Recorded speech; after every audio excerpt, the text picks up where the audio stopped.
Hi everybody, my name is Rhys Barber. I'm one of the audiologists here at Audiology Associates. And my name is Taylor Green, and this is a patient of mine. Super sort of wet and, I know we said it on a previous video, like sluffy, Yeah. slurpy, yeah. Quite a tricky one to do actually. Kind of love and hate doing these ones at the same time, because sometimes you get really lucky and you'll get really good peels going all the way down the ear canal and it's just spotless at the end, but sometimes not so lucky. Yeah, with this one, you can see there's a lot of hair embedded in there as well, so sometimes that works to your advantage. It'll bind it together a little bit more. You tend to be very messy ear canals, these ones, don't they? Yeah, I'm trying to, I can see the whole thing is moving. I'm just trying to get a good grip, but anytime we start getting a grip, you can see it coming into the suction tube, so that's actually releasing the grip that I've got. So that's why I'm just slowly trying to wiggle this a little bit further forward. So here we go, we're getting somewhere.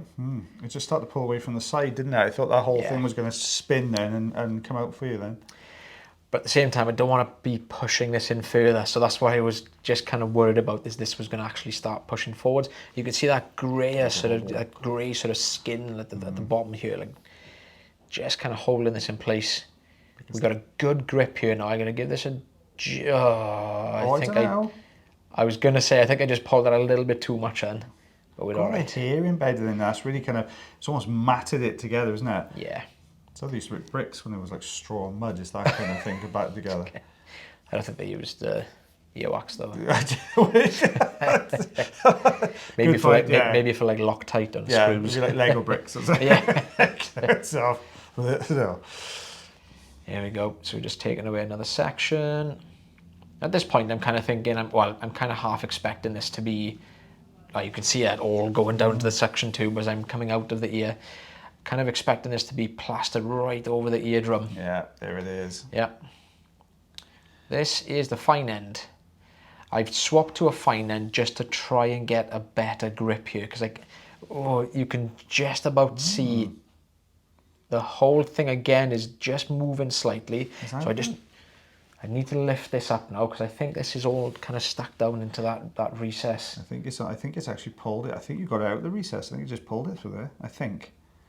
That hair's kind of worked to your advantage in this case. I think if it wasn't there, you would be clearing all the way down, wouldn't you, with the suction, with the fine end, I'd imagine.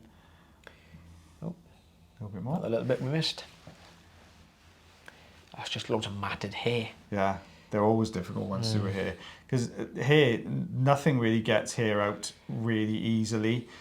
Suction doesn't always work with hair. I've had patients with really matted hair. Irrigation just can't cut the mustard with it. It's such a difficult one to do. That was a good example there. You could see there was hair on the suction tube, and it just was, because the air was just going all around the hair and it's just holding it in place. So we always have to find like these long little ones. Sometimes if you can see the end of it, sometimes you just got to try and draw it into the tube and kind of follow the hair, and then you might be lucky and it'll just pop out. And the other thing you've got to do is when you're seeing a patient like this, obviously you don't want this to be uncomfortable for the patient either. No. Sometimes we've got those hairs that are dropping down over the eardrum. While they're still, they're not uncomfortable. As soon as you start pushing on it, you're going to be rubbing that hair along the eardrum, and that can be quite uncomfortable for patients sometimes. I can see this last little bit is moving slightly, and again, we're right up against the ear canal here. Excuse me, sorry, I'm a bit husky today. Oh, there we go. That's looking good. I didn't expect it to come away like that. I could see the whole thing was moving slightly, so that's why I was quite persistent with that little bit then. Look at it, Ollie. Yeah. That is really matted, and you got one lot. Or sometimes if you can see the end, you can just get the end of the suction over, but it doesn't always pull it out, does it? I think that's what I was trying to do here. Not sure. I can't remember if I do actually get this away. I don't think that's coming. And you're probably going to slate me if I can't. Oh, that's a difficult one, isn't it? I don't know. Didn't get the whole thing. No. Sorry. I apologise. I just didn't want to be in there any longer with the noise. Same patient, very similar issue, not fully blocked up in this one. You could see the eardrum in the distance. Patient actually wasn't having any issues with this side, so hasn't been using as much drops. Yeah, we get a lot of people that sort of don't like using oil in the both sides at the same time, especially if the hearing is starting to get worse. Some people will find, you know, as soon as you start using the drops, it can make their hearing a bit worse. Yeah. Temporarily. It's either going to block any gaps around the wax, or it gets absorbed by the wax itself and expands, so it causes a few issues there. Yeah, again, just low. I think this patient actually does trim their hair at the tragus as well, so you can probably see on the way out the little notch, the tragus here, this little section. You can see really short little tiny hairs, which I think is most probably where the patient's been trimming this, and it's just kind of been falling inside. Ear stubble. Stubbles, yeah, ear stubbles. Oh, look at that feeling the way there. You can just see the difference, how dry this side is. It's like cling film, isn't it? Just pulling down the canal. Oh, get rid of that bit that was in my way. Again, we're trying to be as careful as we can, because these little bits, they're normally still attached to the ear canal, and obviously, again, patient comfort, we want to make sure that we're not making this uncomfortable at all.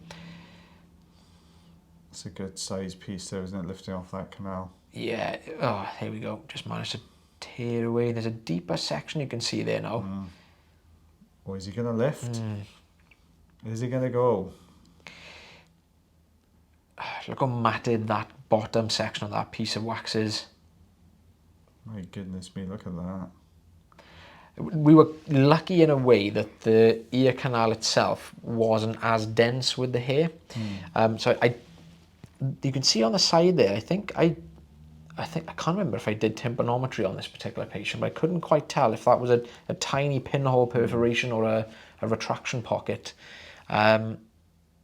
I honestly can't remember doing this one, to be honest. It's difficult sometimes, because the central portion of the pocket can retract so much, it gives the impression. It looks like one. Yeah, the only way you'd be able to do that is with tympanometry, really, just to see what's going on. Unless you can go right down on top and get a really good view into the pocket, but tympanometry a lot of the times is easier.